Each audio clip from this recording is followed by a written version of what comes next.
What is this glass and metal pipe object?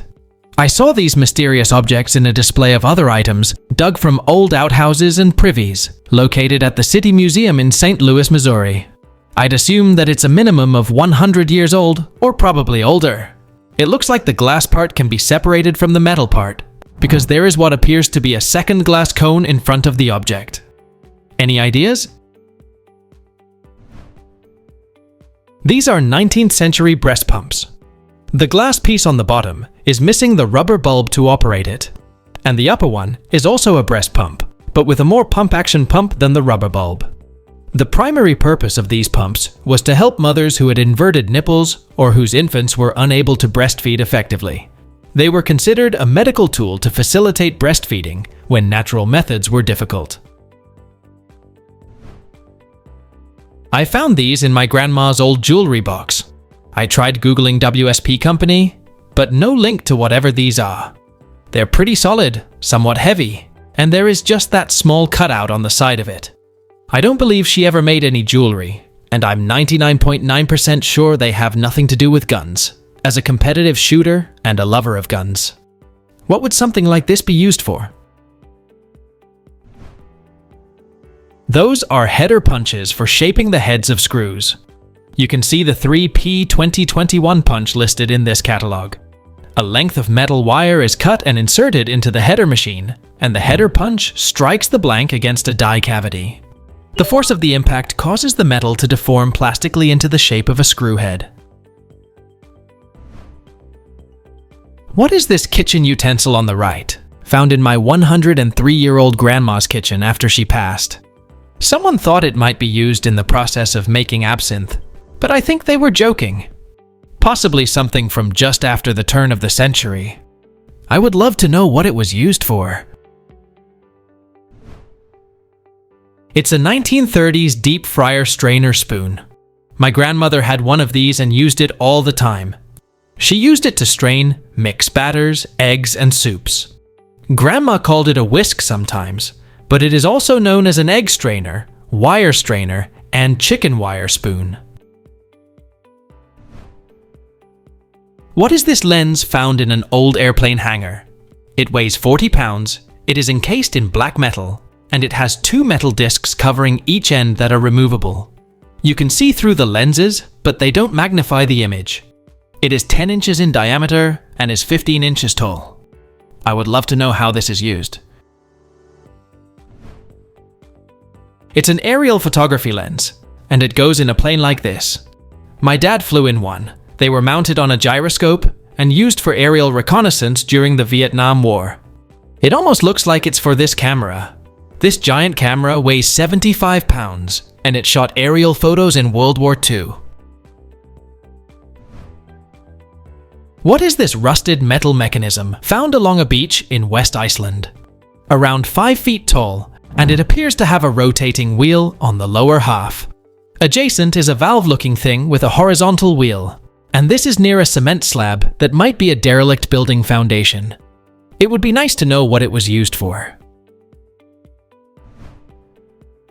It's what is left of a bandsaw, kind of like this one from the early 20th century, but missing the top wheel. Boat builders use bandsaws a lot, and this one might have been run off a portable engine like an old hit and miss. What are these strange vintage thin metal items? They are painted or plated sheet metal, about 3 feet tall, very lightweight, and they have a slight curve at the bottom or top, depending on how they're hung. There's a small hole in the curved portion, possibly to be mounted or attached to something else, perhaps part of a banner hanging situation, or some sort of ceiling fan blades, are my best guesses so far. Can anyone give some insight? These are pieces of a 1940s outdoor metal umbrella, designed for patios, gardens, or roadside cafes, often with bright enameled colors or advertising logos. It has a heavy-duty steel or aluminum tubing, often with a tilt mechanism or crank lift if it was more advanced for the time. What is this metal plier or tightener thing found buried in my backyard in Southwest Virginia? The house is from 1940 and was previously used as a shooting match and has all kinds of things to find if we dig around. We can't figure out what this would have been used for. It's about 6 inches long. It's too rusty and corroded to make any of the parts move, but it seems like there's a tightener, a spring, and a clamp. Can anyone help with identifying what it is? It's a 1920s to 30s battery terminal puller. This particular model seems to be identical. It was patented on May 28, 1929, by Henry E. von Grimmenstein of Indianapolis, Indiana. It's a tool for pulling battery terminals from a car battery if they are too corroded onto the terminal. You clip the jaws around the battery terminal, and the center threaded bar pushes down on the battery post, separating them. It works similar mechanically to a bearing puller. What is this object I found in the forest while metal detecting in rural New Brunswick, Canada? It's lightweight, metallic, it has a ruler on one side, hollow in the middle, and branded RMS Aquitania. I'm very curious to learn what this thing is. It's a comb holder with ruler for measuring uniforms, hair length, etc. Here's an auction for an RMS Queen Elizabeth I with a comb. RMS Aquitania was an ocean liner of the Cunard Line, in service from 1914 to 1950. She was designed by Leonard Pescott and built by John Brown and Company in Clydebank, Scotland.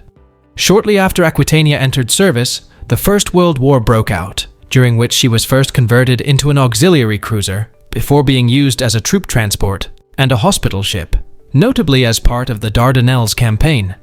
The company planned to retire her and replace her with RMS Queen Elizabeth in 1940. However, the outbreak of the Second World War allowed the ship to remain in service for 10 more years. During the war and until 1947, she served as a troop transport. She was used in particular to take home Canadian soldiers from Europe. After the war, she transported migrants to Canada before the Board of Trade found her unfit for further commercial service. Aquitania was retired from service in 1949 and was sold for scrapping the following year. What is this thing at the antique shop I work at? Nobody knows what it is. It's made mainly of crystal, around 13 by 10 by 12 centimeters, including the spout, with a metal cap to the spout, which is actually solid and looks like it might be broken off of a larger piece at the bottom.